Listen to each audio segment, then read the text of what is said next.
হরে কৃষ্ণ ধনঞ্জয়। হরে কৃষ্ণ। আজকে একাদশী করেছো? হ্যাঁ, আজকে কি একাদশী? ভূমি একাদশী। তাহলে তুমি একাদশীতে এখন কি বানাচ্ছ? সাবুর পাঁপড়। ভাজতে পারো? হ্যাঁ। দেখি তুমি কেমন ভাজতে পারো।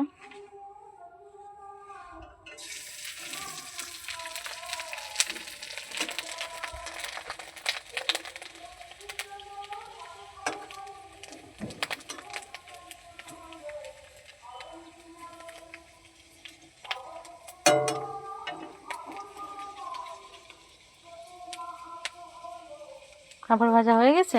হ্যাঁ। তুলে নাও।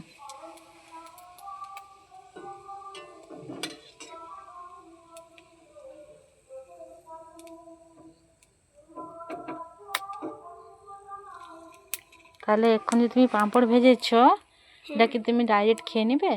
না, কি করবে? ভগবানকে ভোগ লাগিয়ে তারপর আমি খাবো। তাহলে তুমি প্রসাদই পাও আর কি। হ্যাঁ। হরে কৃষ্ণ। হরে কৃষ্ণ।